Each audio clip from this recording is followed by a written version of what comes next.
Siapa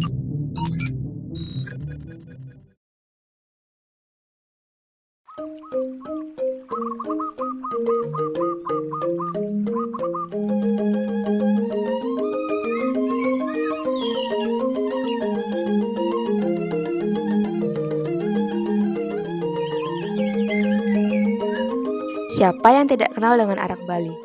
Arak Bali adalah minuman beralkohol tradisional khas Bali yang lumrah digunakan oleh masyarakat, baik untuk ritual keagamaan, pengobatan tradisional, maupun untuk diminum.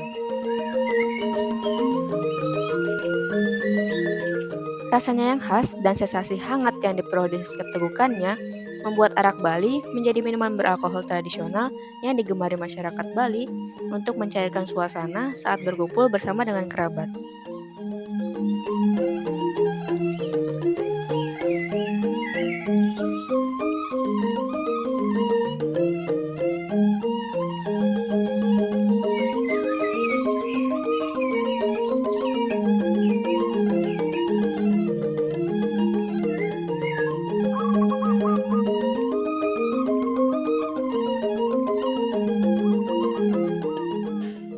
Namun, tahukah kamu bagaimana caranya arak Bali itu dibuat?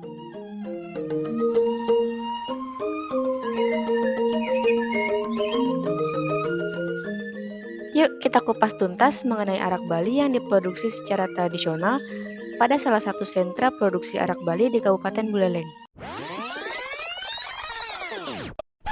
yaitu Dapur Bali Mule yang berlokasi di Desa Les, Kecamatan Tejekule.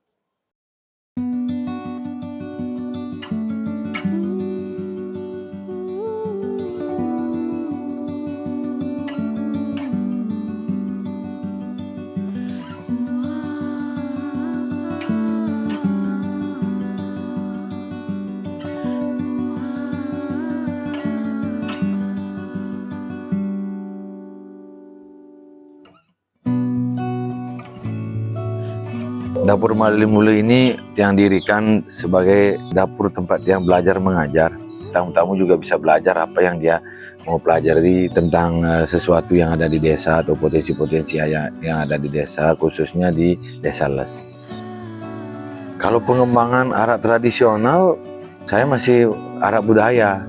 Jadi saya masih memakai sistem tradisional, cara tradisional pembuatannya dan alami. Dan saya pun menjualnya hanya sebagai experience aja. Jadi tamu-tamu di sini ada yang mencoba arak, rasa arak Bali yang tradisional itu seperti apa, ya begini. Terus dia kadang-kadang bawa untuk oleh-oleh, dia bawa pulang sebotol, 2 botol untuk oleh-oleh ke teman-temannya yang suka minum alkohol. Ada ke sini juga ada beberapa yang membeli arak saya ini dipakai untuk pengobatan, seperti lulur, pakai ngelulur yang secara tradisional lah ya. Ada juga dipakai untuk mencampur jamu gitu. Kalau ngomong tamu sih masih mendominan yang domestik ya, Jakarta lebih banyak. Tapi bule juga banyak. Tapi masih tetap yang mendominan Jakarta. Kalau kiprah arak Desa Les yang saya tahu sih bagus ya. Bagus dalam arti kita lihat dari segi rasa, dari segi cara pembuatannya itu menarik buat wisatawan yang berkunjung ya di Desa Les, khususnya di Dapur Bali Mule. Karena itu, jadi dari segi artistiknya juga dapet dengan proses yang tradisional, memakai kayu bakar, penyulingannya pakai bambu, ya. Jadi kami mengurangi pemakaian plastik, bahkan tidak ada plastik yang dalam proses itu. Jadi memang murni alkoholnya itu dari alam, dari tuaknya itu sendiri. Itu yang menarik buat tamu-tamu. Kita lihat dari segi rasa, masih ada aroma-aroma alami, kayak asap kayu, terus bau-bau bambu. Yang kedua, rasanya halus dia, tidak mencetar gitu. Jadi halus. Kalau diminum itu enak gitu.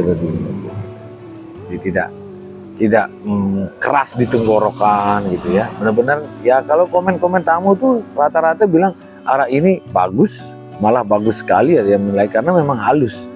Dan kalau misalnya minum kebanyakan, ya kalau kita ngomong mabuk pasti mabuk. Cuman kalau mabuknya itu nggak membuat kepala cendut-cendut di pagi hari.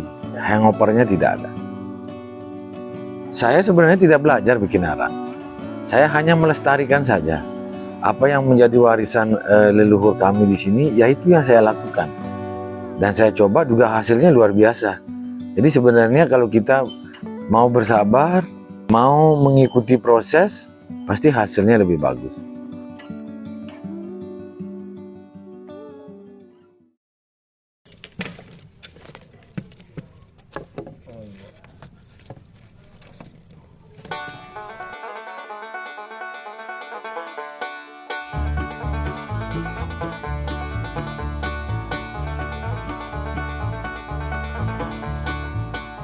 Pertama, bahan baku berupa tuak lontar yang sudah didiamkan selama seharian dituang ke dalam panci distilasi.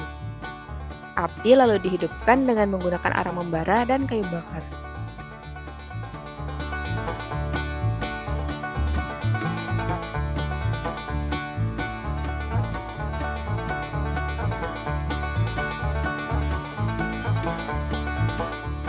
Buah lontar yang dikupas, lalu serabutnya digunakan untuk menambah celah pada panci dan bambu distilasi, guna mencegah keluarnya uap ke udara.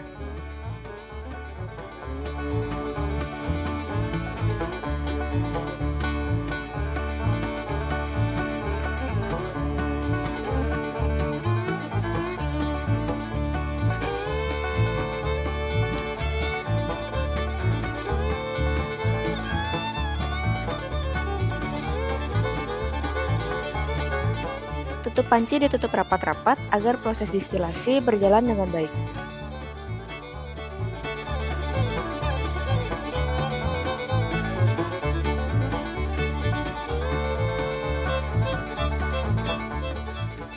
Sebuah botol kaca diletakkan di ujung bambu untuk menampung arak hasil distilasi.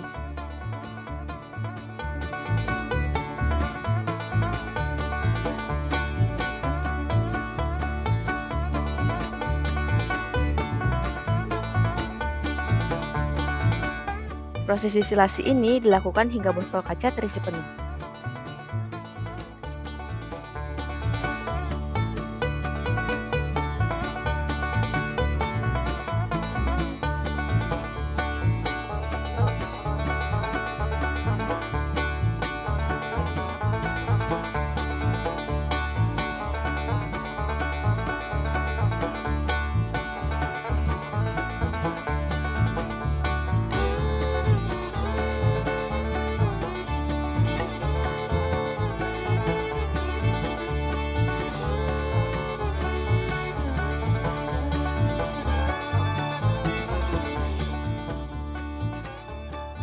Arak yang telah melalui proses distilasi kemudian akan diukur dengan alkohol meter.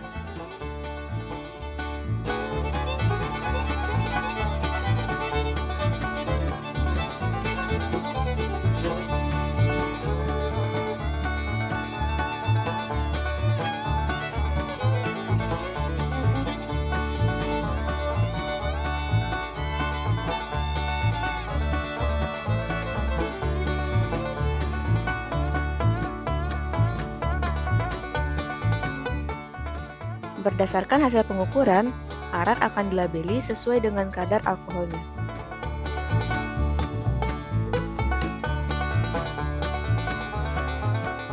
Akhirnya, arak siap untuk dikonsumsi atau disimpan dalam waktu yang lebih lama untuk meningkatkan kualitasnya.